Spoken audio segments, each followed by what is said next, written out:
Deus. Pai do Senhor Jesus. Abra sua Bíblia em Mateus, capítulo 18. Glória, glória, glória a Deus. Siga dando glória a Deus. Esse é um ambiente espiritual. Era mais, chora mais. Ora mais, derraçúvias. Siga dando glória a Deus. Siga dando glória a Deus. Siga dando glória a Deus.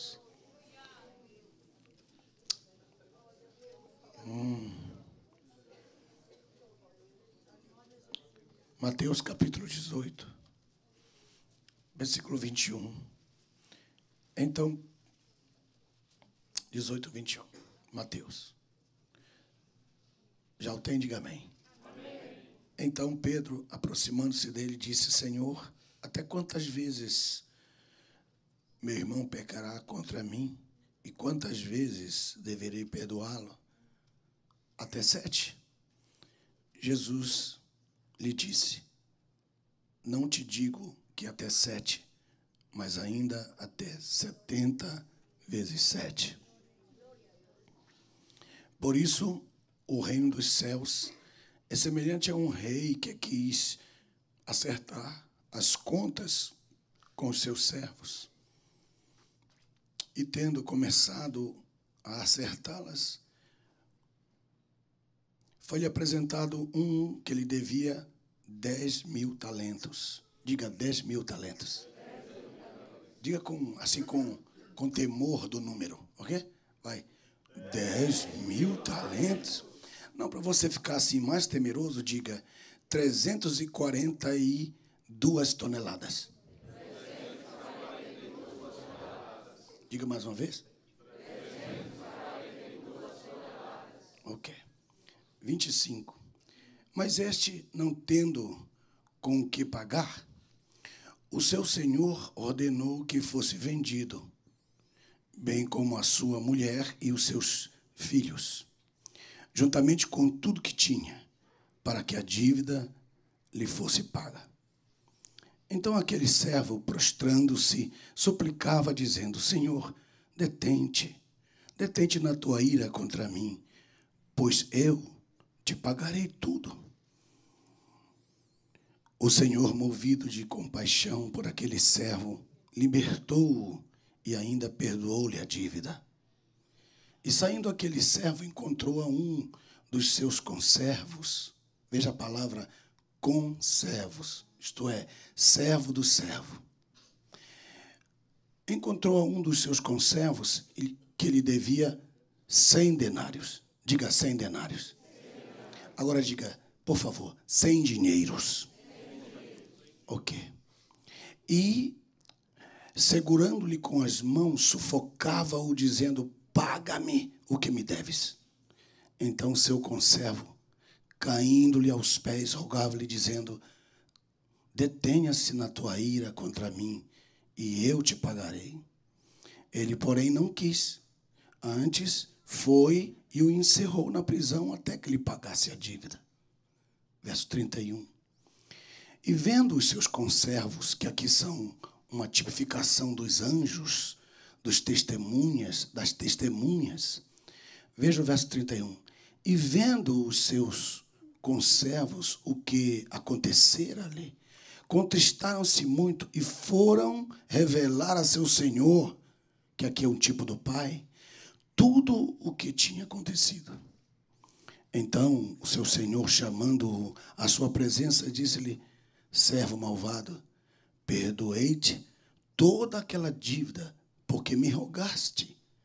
Não te era conveniente a ti também ter compaixão do teu conservo, assim como eu também tive misericórdia de ti? Então, indignado, o seu senhor o encerrou, o entregou aos verdugos até que lhe pagasse tudo o que lhe devia.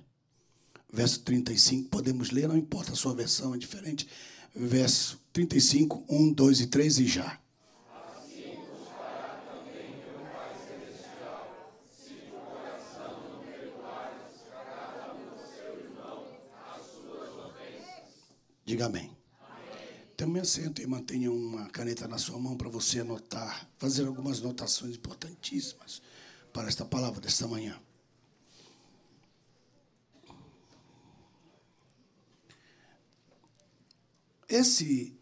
Esta parábola, como todas as palavras do Senhor Jesus, isto é, a maioria das palavras do Senhor Jesus, fala sobre dinheiro.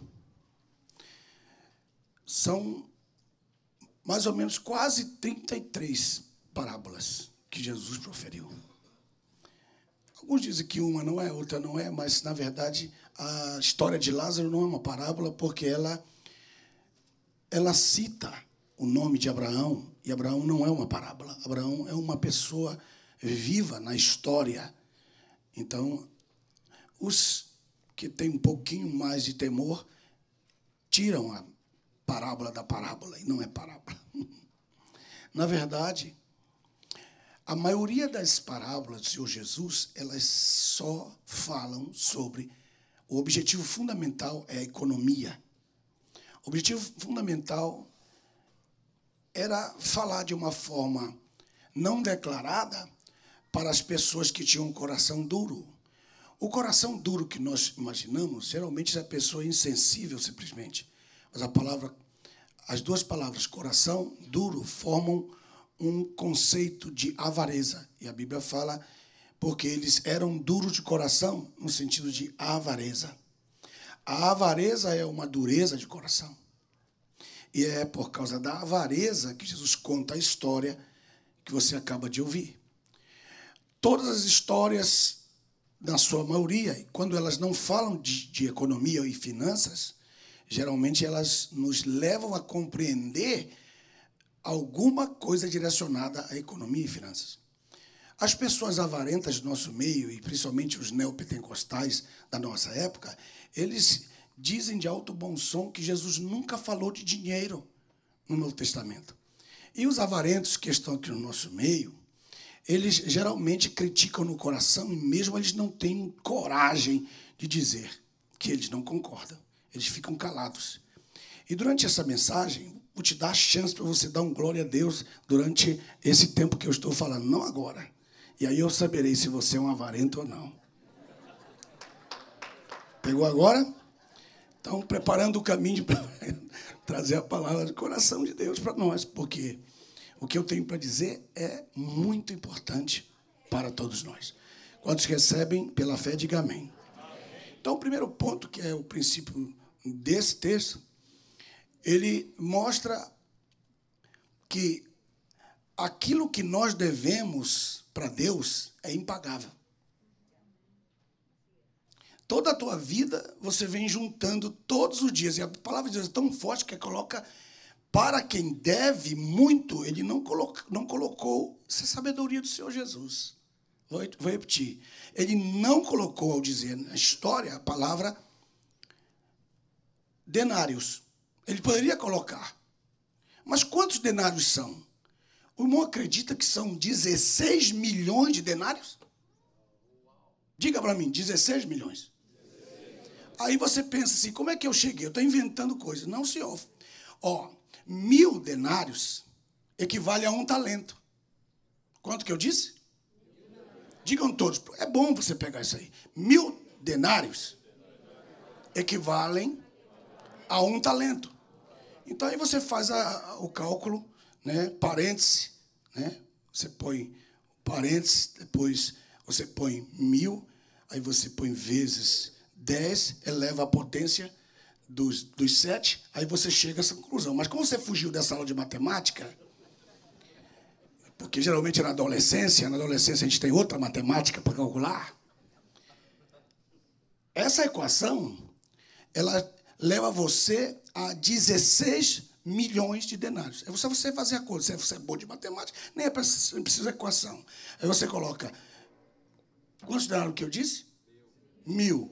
Equivale ao quê? Ele devia quantos talentos? 10.000. Então, são 6.000 denários para 1 talento. Aí você chega a 16 milhões de denários. Era exatamente o que ele devia. Se 1 denário equivalia a 1 dia de trabalho, 1 dia de trabalho Ele devia 16 milhões de dias de trabalho. Agora me diga uma coisa, quem aqui de nós vive 16 milhões de dias? Fazendo um cálculo. Mas a gente nunca faz esse cálculo, nunca pensa, nunca para pensar. Nunca para pensar. Então aquele homem devia 16 milhões de dias de trabalho. 16 milhões de denários. E ele foi ao seu senhor. Agora, não tenha pena desse homem. Não tenha pena dele. Diga por quê. Porque ele era bem de vida também. Porque uma pessoa, para ter recebido um empréstimo de 16 milhões, ela tinha comprado uma boa casa, Herbert. Ela tinha comprado bons carros. Ela tinha feito bons negócios. Mesmo que ela não tivesse os 16 milhões em dinheiro, ela deveria ter em bens. Diga assim, como é que você sabe? Porque ele disse, venda a casa dele. Venda a mulher dele, que valia uns centavos. Claro, ele já tinha usado bastante. Pare para pensar a realidade. Se venda a mulher dele, venda o filho dele, venda a filha dele e venda a casa dele e tudo que ele tem, a propriedade, e vai ser pago a dívida. Então, aquele servo era privilegiado. E ele tinha um servo que devia só 100 dias de trabalho. Ele devia 16 milhões de dias de trabalho para o seu senhor. E ele se ajoelhou e pediu perdão, e o seu senhor, que era o rei, diz aqui que é o rei olhou e disse, está perdoado a tua dívida. E ele foi embora, encontrou o seu conservo que devia, quantos? 100. Qual é a mensagem que o Senhor está mostrando para nós nesta manhã? A mensagem é, nós temos para com Deus uma dívida impagável. Quem reconhece isso? Deixa eu ver se você reconhece. Eu sou o primeiro. Todos nós temos uma dívida impagável. É essa a mensagem que ele está mostrando. E a pessoa que nos deve tem uma dívida pagável.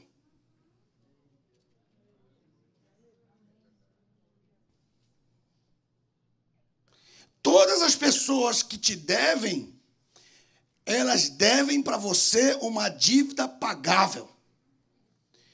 E a forma de que ela seja liberta da opressão e do seu sufoco que você lhe cobra é o perdão. E quando você libera uma pessoa de 100 dinheiros, você faz bem a um pobre. Por que vocês ficaram felizes quando o Senhor nos deu o sinal e mostrou-nos a fotografia daqueles meninos em fada indo para a escola dominical? Diga para mim por que com vontade. Porque há uma bênção para isso.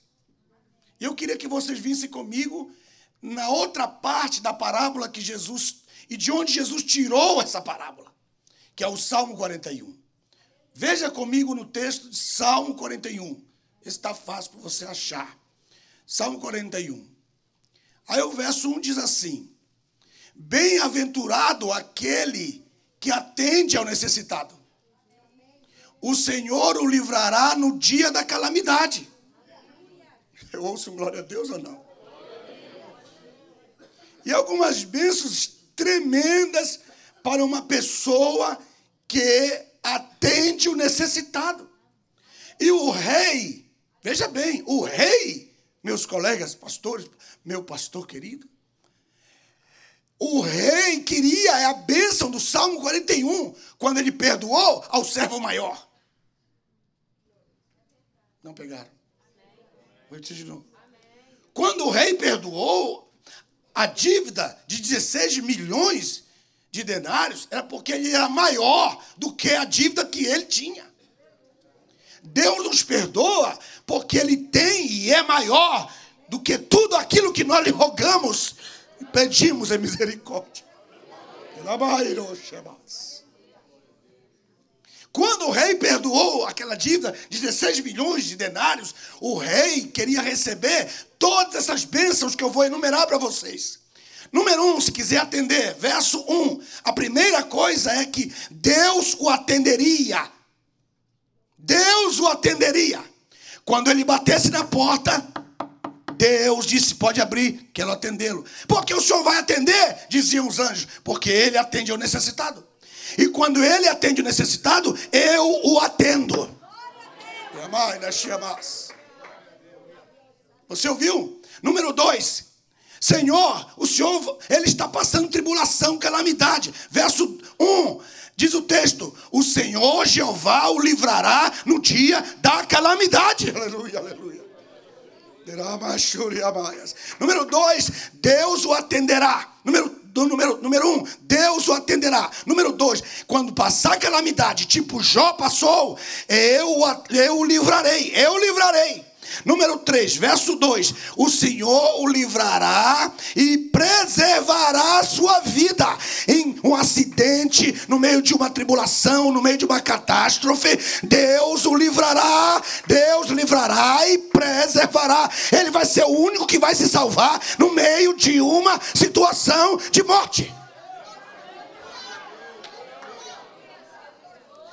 Pastor, aquele rei queria tudo isso para ele, ele não era bobo.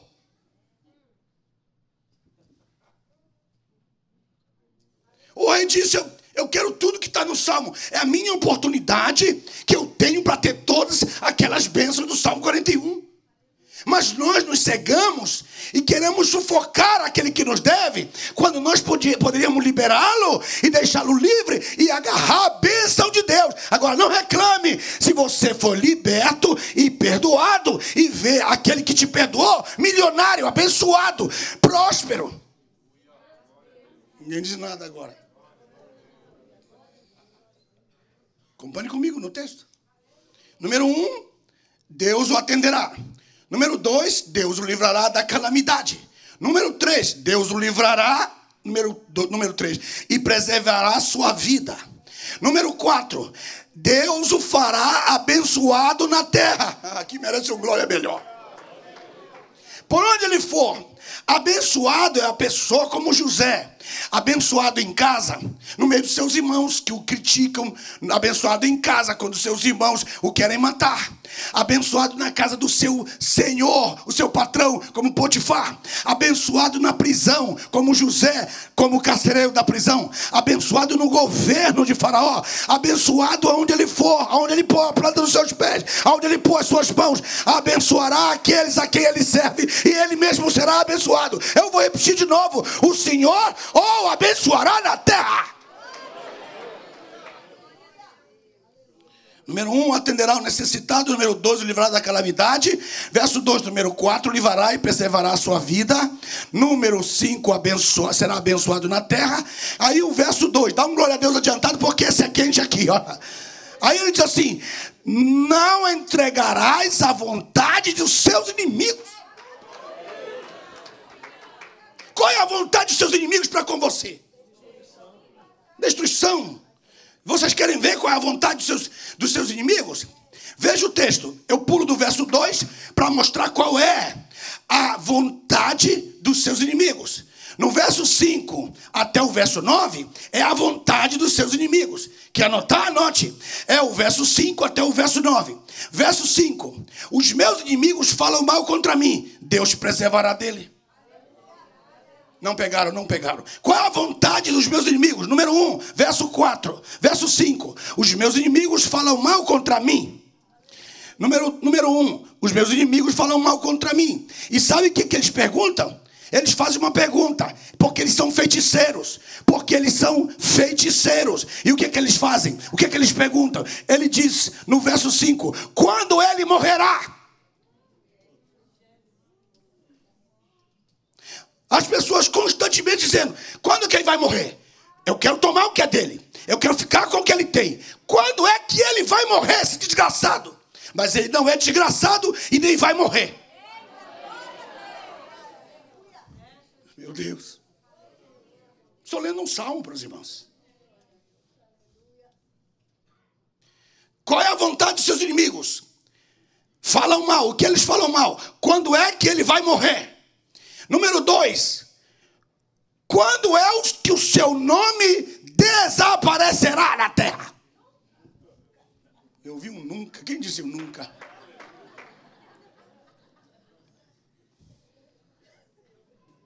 Qual é a vontade dos seus inimigos para com você? Eles querem a tua morte e eles querem a tua falência. Por quê? Eu ainda peguei, no tempo ainda de criança, eu via supermercado Souza, que ficava bem na esquina da minha casa, que era do Miguel Souza de Castro. Eu lembro porque estava escrito lá. Miguel Souza de Castro é o nome daquele que tinha aquela mercearia. Então, os negócios tinham nome próprios, os nomes próprios das pessoas. Esse é o mesmo sentido judeu. Ele está dizendo, quando é que o negócio, a companhia deste homem vai desaparecer? Então, ele está perguntando quando ele vai morrer e quando a companhia dele vai falir.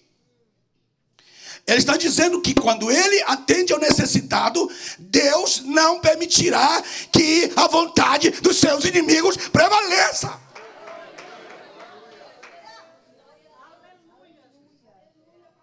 Coloque a mão no ombro do seu irmão que está do seu lado. Diga para ele, eu vou profetizar na sua vida. Avisa logo para que ele saiba. Diga, eu vou profetizar na sua vida. Diga, a única chance que você tem de que essas bênçãos aconteçam na tua vida é quando você atender ao necessitado.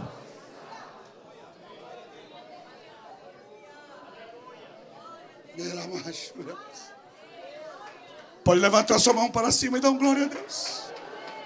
Glória a Deus. Qual é a vontade dos seus inimigos? Verso 7.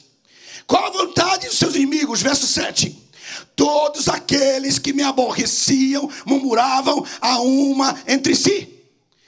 A vontade dos seus inimigos é que eles murmuram dentro deles. E eles dentro deles, verso 7, murmuravam a uma entre si, isto é, entre eles e dentro deles, contra mim, diz o texto.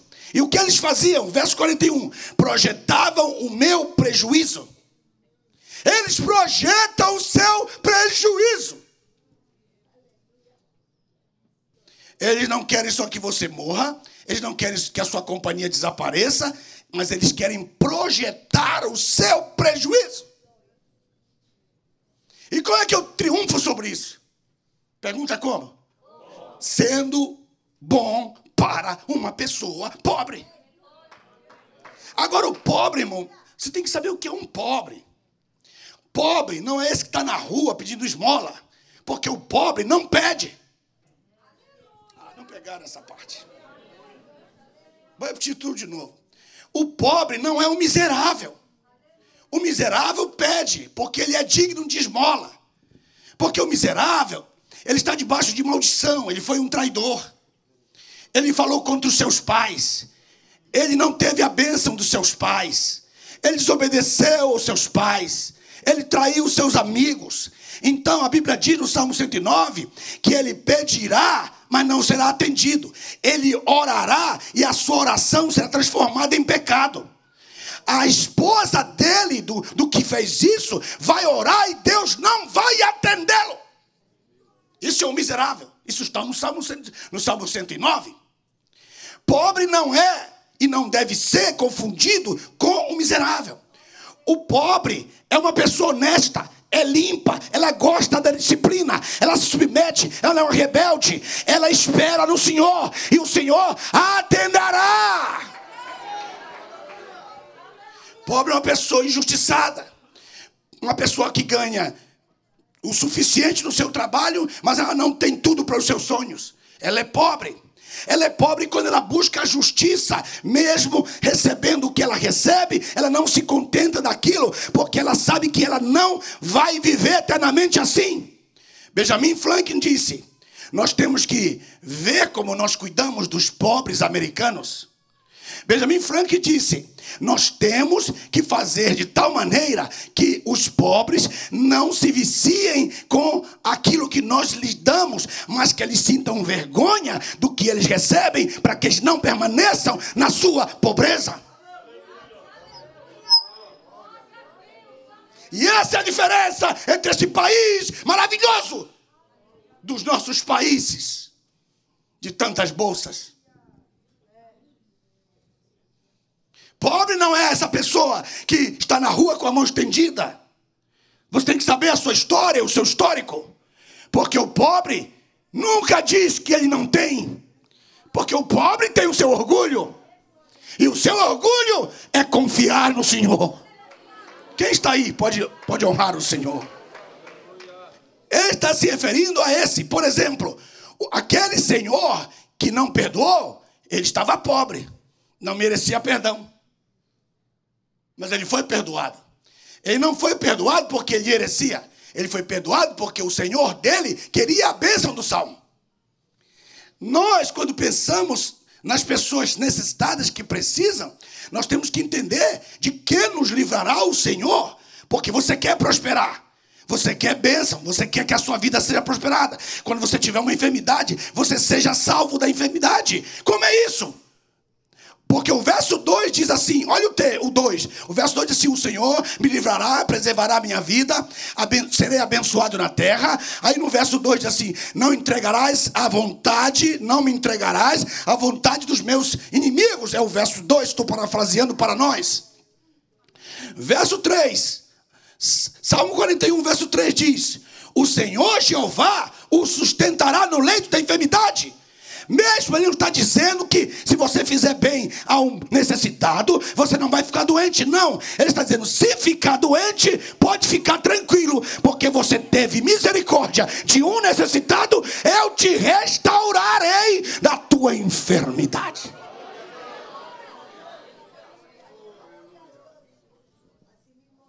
Ele não está pedindo aqui para você dar 5 para receber 5 milhões. Não, é outra história. Aqui não tem doutrina nenhuma de prosperidade.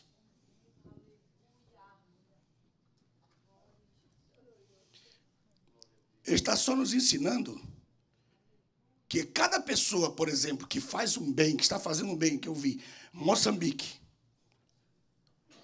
e o Haiti, todos vocês que contribuem com isso, podem chegar com Deus e pôr o dedo em cima assim, dizer: Deus, está aqui. O Senhor disse na sua palavra. Minha alma treme diante de Deus ao falar essa palavra.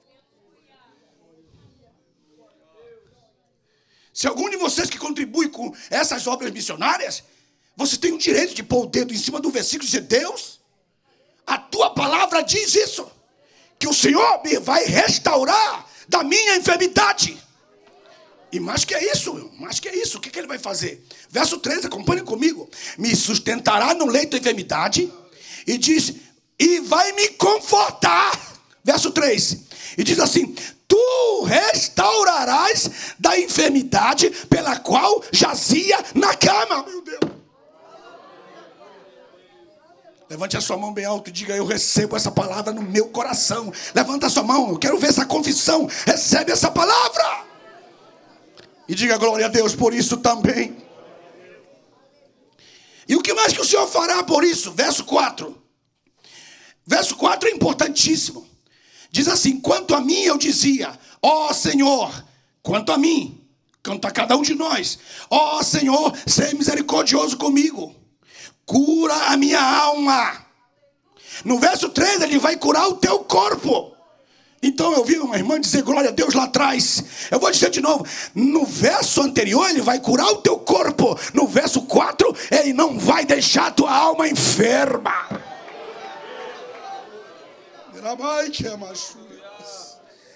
Porque a alma enferma é um problema para o próprio corpo. Então ele com a sabedoria diz: eu curo o teu corpo, mas também curo a tua alma. Porque muitos buscam a cura do corpo, mas não buscam a cura da alma. Ele está dizendo para você: eu quero te curar do teu corpo, eu quero te curar da tua alma. Sê bom, faz alguma coisa boa.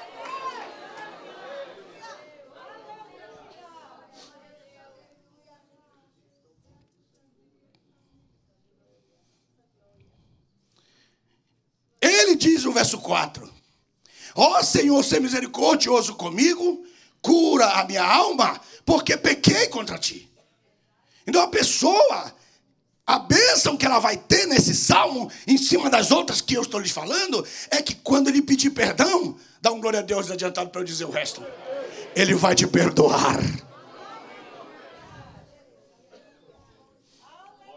Verso 1, ele atende ao necessitado. Número 2, ele vai atender você. Número 2, ele vai te livrar no dia da calamidade. Número 3, ele vai livrar e vai preservar a tua vida. Número 4, você vai ser abençoado. Número 5, ele não te entregará à vontade de teus amigos e inimigos feiticeiros. Verso 3, ele vai te sustentar no leito da enfermidade. Ele vai confortar você. Ele vai te restaurar da enfermidade, daquilo que você jazia na cama. E ainda vai curar a tua alma.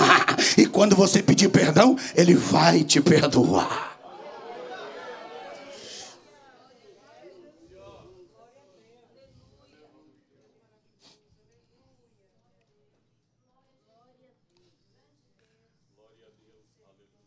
A vontade dos seus inimigos, elas são tão fortes, irmãos, porque se você prospera, você arranja mais inimigos do que quando você está pobre. Se aparece um carro novo, você ganha mais inimigos. Se aparecer com uma mulher bonita, está perdido. Se arranjar um marido bonito, se lascou.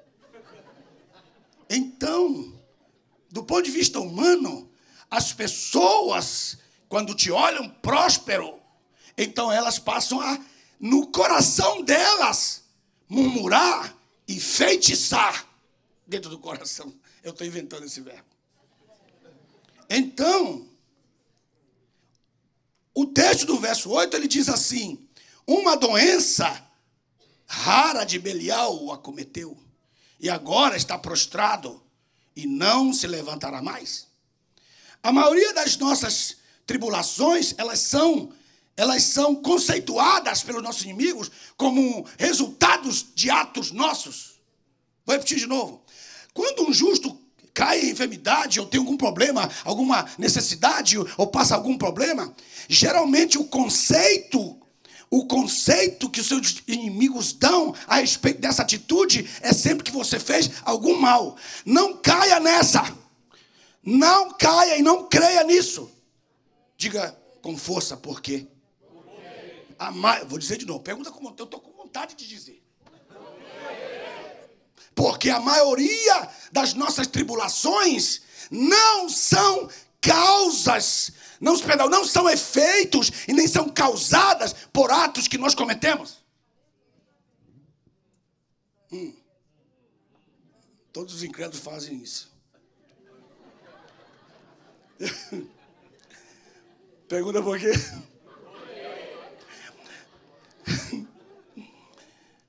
Porque ele disse para Jó: confia em mim, Jó, fica tranquilo. Só que ele disse confia em mim, já tinha passado toda a tribulação.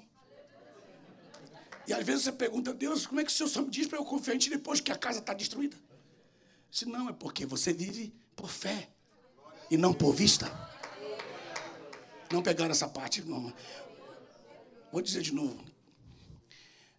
Tudo aquilo que acontece contra nós, os inimigos conceituam como resultado e efeito de algum ato nosso. É por isso. É porque ele falou. É porque ele disse. Claro, isso também acontece. Mas é noutra situação e eu não quero meter-me nessa aqui. Quero ficar nessa aqui que é mais santa. Presta atenção no que eu vou falar. Ele disse: observaste a meu servo Jó, que não há ninguém na terra semelhante a ele. Aí o diabo disse: também o Senhor cercou a casa dele, os bens dele, a mulher dele, os filhos dele e tudo que ele tem com uma sebe, de tal maneira que eu não consigo entrar lá. Aí Deus disse: eu retiro a sebe, vai lá. Só tem uma coisa que eu quero dizer para você: não toque na vida dele. Agora preste atenção, como é difícil ser Satanás nessa hora.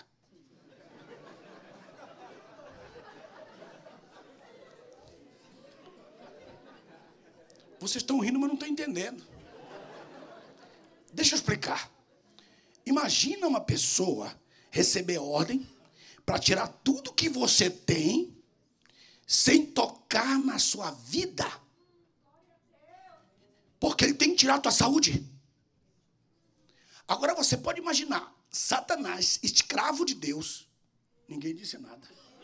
Vou repetir tudo de novo. Satanás, um escravo desgraçado de Deus, ter que tocar num camarada cheio de saúde, e ele vai para o laboratório dele, e os demônios olhando, chefe, o que você está fazendo? Eu estou tentando fazer um câncer que não mate.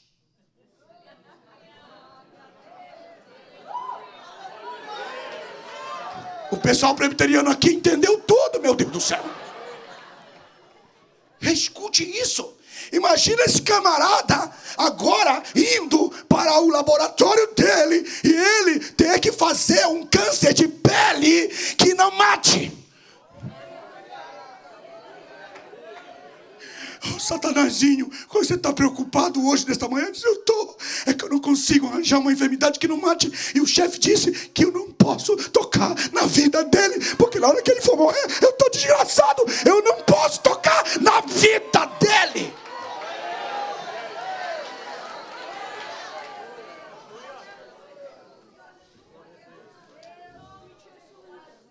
E quando o Jó estava para morrer, ele, Joãozinho, pelo amor de Deus, eu me meti numa encrenca. Não morra, senão eu estou mal. E Joãozinho, desperta. Não fecha os olhos, Joãozinho.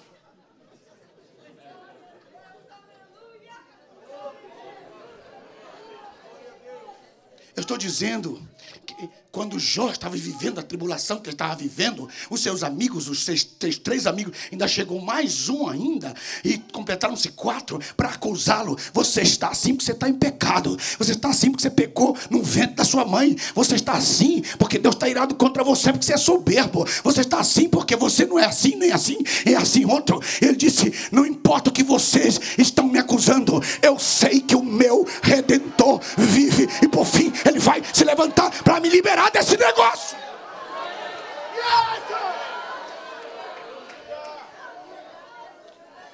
Não se culpe a si mesmo pelo que você está passando. Porque eles vieram com Jesus e perguntaram, mestre, por que esse homem está cego de nascença? É porque o pai dele pecou ou porque ele pecou? Jesus disse, não é nem pelo pai dele e nem por ele, é para que através da enfermidade o meu nome seja glorificado. Escuta o que Deus está falando com você.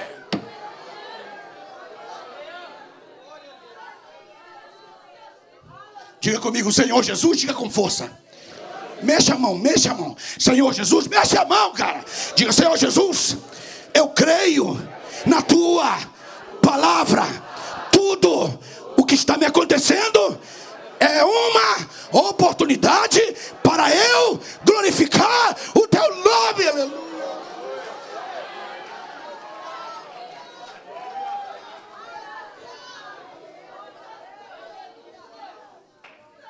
Não busque uma chance para que o diabo tenha oportunidade na sua vida.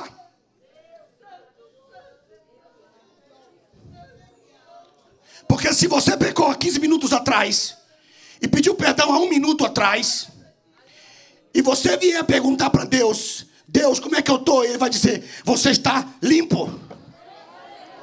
Mas se você chegar com Deus e dizer, Deus, eu quero que o Senhor me perdoe pelo pecado que eu te pedi perdão há 15 minutos atrás. Ele é arquipoderoso em casos exclusivos e específicos de perdão de pecado. Diga por quê? Porque se você vier pedindo perdão do seu pecado, de algo que você cometeu há 15 minutos atrás, e se você vier falar com ele para ele te perdoar, ele vai te chamar de mentiroso e você vai pecar de novo, porque ele não vai lembrar. Não estou entendendo nada do que eu estou falando, pelo amor de Deus. Eu estou dizendo que eu estou falando de um Deus perdoador que quer retirar da sua cabeça toda a culpabilidade se você se arrepender e se converter do seu mau caminho, rapaz.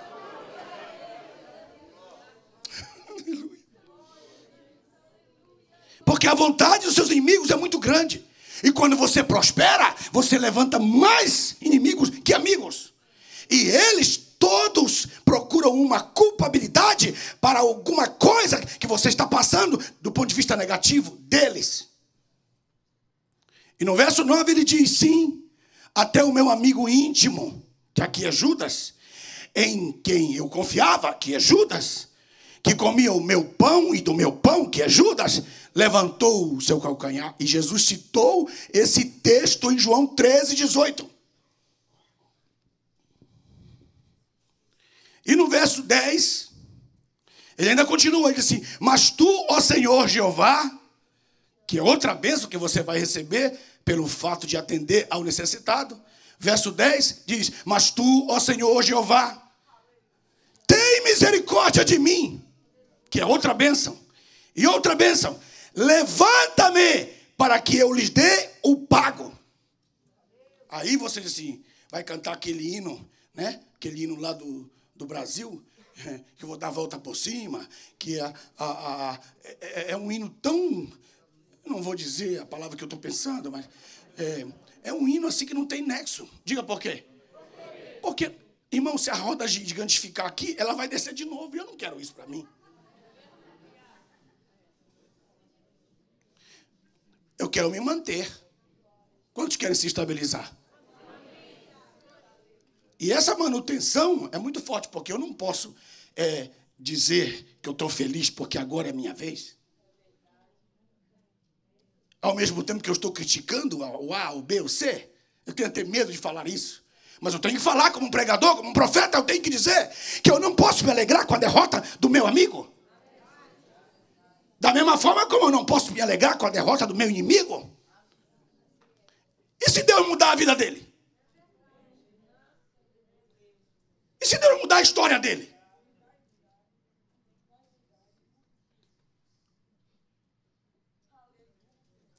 Qual é o sentido de Deus pago? Qual é o sentido de Deus pago para nós, na graça de Deus? Diga qual é. É o mesmo sentido do clamor do sangue de Abel. Como é? Quem quer saber, pergunta aí. Como é? Diga como é. Fala aí para mim. Como é? É que todo mundo pensa que quando a Bíblia diz, no livro de Hebreus, capítulo 12, 23 em diante, que fala, 13, 12, 24 em diante, ele diz que o sangue de Abel tem uma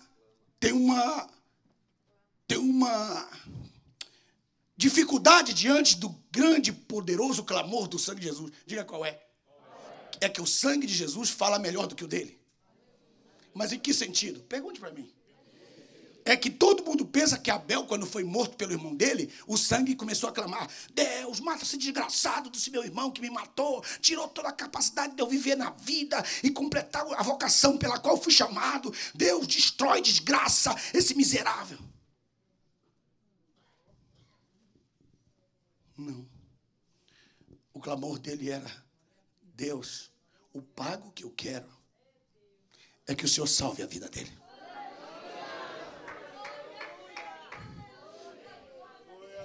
Meu Deus, meu Pai, me ajuda.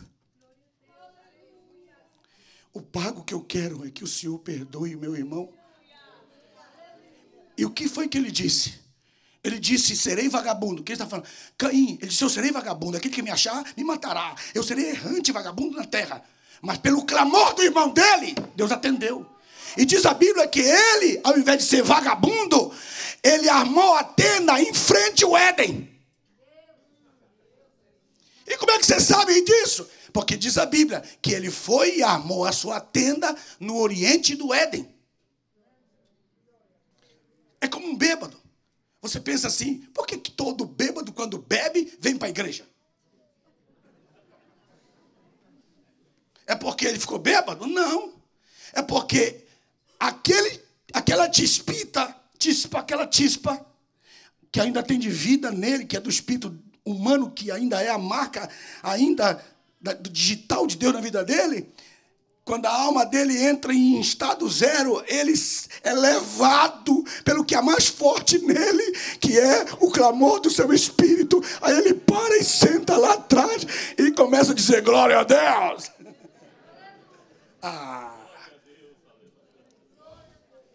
Não, eu bêbado. Quem está aí?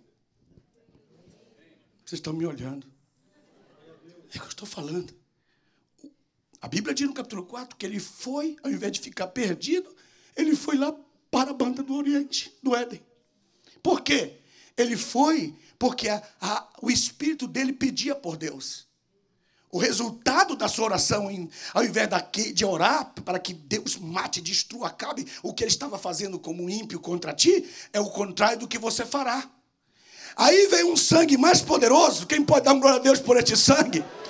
Veio um sangue mais poderoso do que esse, e não clamou somente para que nós encontrássemos o destino divino na nossa vida, e sim pagou o nosso pecado e nos introduziu na presença de Deus. Por isso que esse sangue clama melhor do que o de Abel. O pago que nós damos é o perdão. Do ponto de vista legal, os homens queriam isso. Mas na mensagem da graça de Deus, ele diz: por isso conheço, verso 11, que te deleitas em mim. Quando eu sei que Deus gosta de mim. Quem gostaria de saber que Deus assim, apaixonado por você, assim, é caidão por você? Quem gostaria de saber? Dá um glória a Jesus aí. Como que eu sei? Verso 11, está aí, como é que você sabe? Verso 11, por isso eu conhecerei que tu te deleitavas em mim, quando o meu inimigo não conseguia triunfar. Ah, para com isso, vocês não estão ouvindo o que eu estou falando. Eu vou dizer de novo para você se alegrar. Quando você descobriu que o seu inimigo não pôde triunfar, aí você olha para cima e diz: você gosta de mim, hein, chefe? Tá bom? Vamos fazer isso? Vamos fazer um teatro? Eu vou dizer, quando os teus inimigos não conseguirem triunfar contra você, você olha para cima e diga: meu Deus, o Senhor me ama, tá bom? Vamos lá. Ação, tchum. Quando os teus inimigos não conseguirem triunfar contra ti. Ninguém vai dizer nem um glória a Deus agora. Quando eu sei que Deus me ama. Quando aquilo que pensava ao meu respeito não deu certo. Foi um tiro no pé do inimigo. Ele mesmo se atirou. Ele mesmo se arrebentou. E você, livre e vitorioso, olha para cima e diz: é porque Deus me ama. Aleluia. Deus me ama. Aí você fala: e foi por pouco, mas Deus me ama. E aí no verso 12 ele diz: quanto a mim, tu me manterás ileso. Ileso. Tu me manterás ileso. Por causa da minha sinceridade.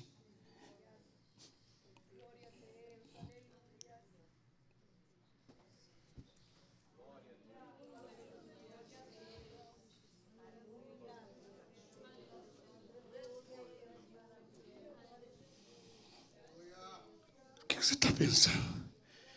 Meu irmão, pensou Davi no meio daquelas... Irmãos, no meio das espadas... Pá, plim, pá, pá. E Davi tinha um escudo ao redor dele.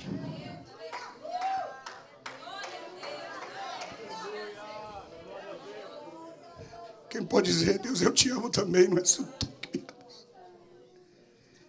No meio das tribulações, como é que ele consegue sair ileso? A resposta é: porque eu fiz o bem para o necessitado. Jesus era tão bom nisso. 4.000 pessoas ao redor dele com fome. Depois mais 5.000. 10.000, sem contar as crianças. Eu quero a bênção do Salmo 41 na minha vida.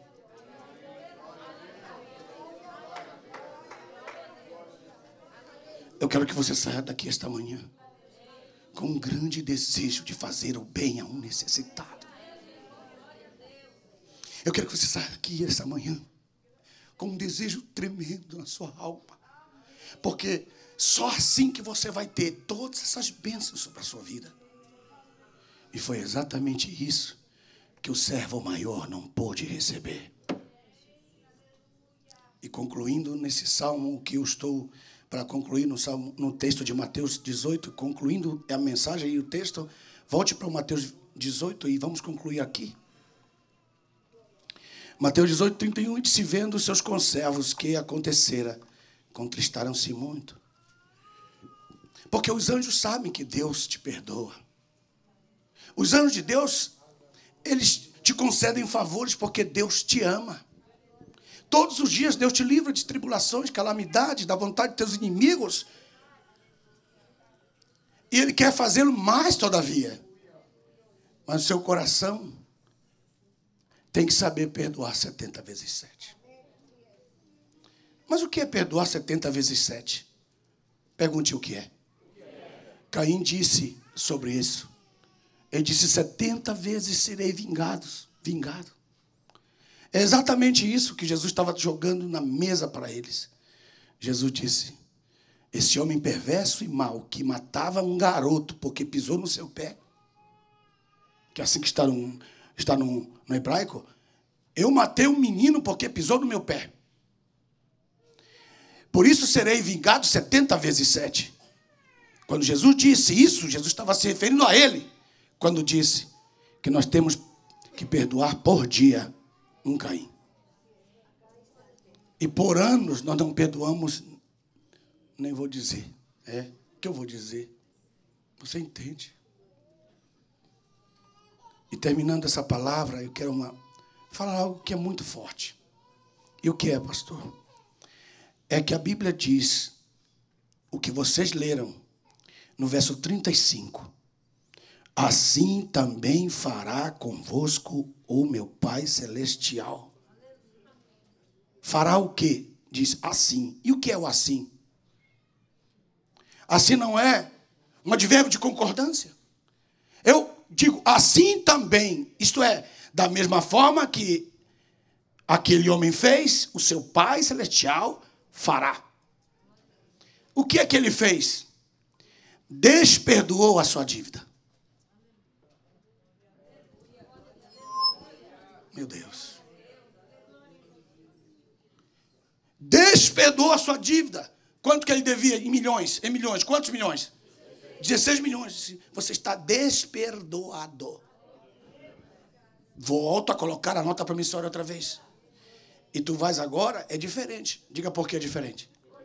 Porque na primeira vez, o Senhor dele disse, venda o que ele tem, a mulher dele, os filhos e a casa, e pague-se a dívida. Agora não. Agora ele dá um castigo muito maior. Qual é o castigo? Entrega-o aos verdugos. Verso 34.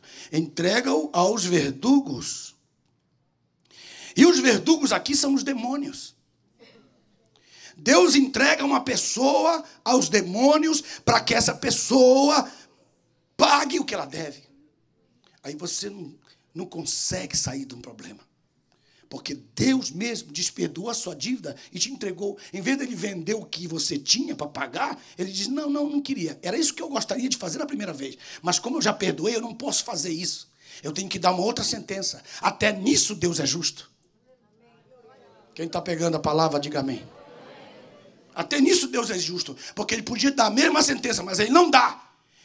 Porque ele já tinha cancelado aquela sentença. Então, como ele é justo, ele não dá mais a mesma sentença, que seria vender a sua casa, vendê-lo, vender a sua mulher e vender seus filhos. Nesse aspecto, não dou mais essa sentença. A sentença que eu dou é entregar os verdugos.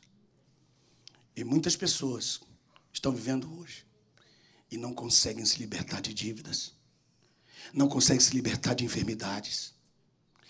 Começa uma luta e aquela luta não termina para a glória de Deus. Termina para a vergonha. Para a escória. Mas esta manhã, eu me levanto diante de você agora na palavra, para dizer que você não pode voltar para sua casa hoje, debaixo desse verdugo que tem atormentado a sua vida por 10 anos, 15 anos, 20 anos, 5 anos. Você tem que ser livre, porque a Bíblia diz que quando você conhecer a verdade que é Cristo te há de libertar. Ela te libertará. E você pode sair daqui livre. Quantos ainda creem nesse evangelho? Faça um barulho aí. Porque o que adianta você vir e não ser liberto? E vir à sua presença e continuar na mesma escravidão. Por que que nós não somos livres deste verdugo? Número 1, porque os nossos necessitados nós deixamos passar. Fechamos os ouvidos, não atendemos a ele. E perdemos todas aquelas 12 bênçãos. E tudo isso Deus quer nos quer dar nesta manhã. Quando no seu coração você perdoar. Perdoar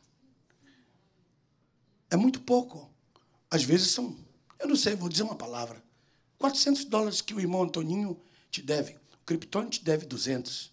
A Chifronesa te deve 400. Perdoa a pobrezinha da Chifronese.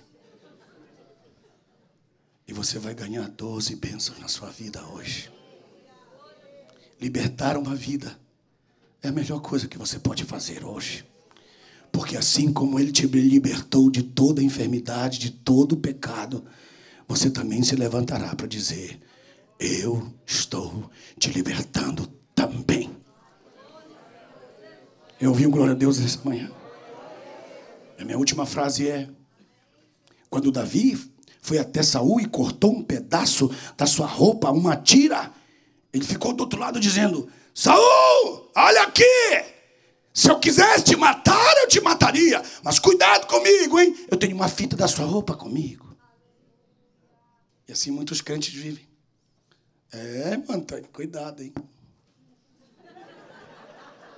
Eu conto pro chefe. Hoje é Face. Eu publico, hein? E a Bíblia diz que Davi ouviu o que o Espírito Santo de Deus disse para ele. Davi, você quer saber o que eu estou sentindo quando você levanta essa fita aí? Eu disse: não, Senhor. Eu abomino isso. Você está perdendo 12 bênçãos do Salmo 41 que você mesmo escreveu. Que me parece, se nós jogarmos fora essa fita. E sim, Senhor, eu desagradei o Senhor pelo pedaço da roupa que eu tirei do meu irmão. E ainda estou mostrando para ele. Eu vou lá perdoá-lo. É isso que Deus quer fazer conosco nesta manhã. Se de coração.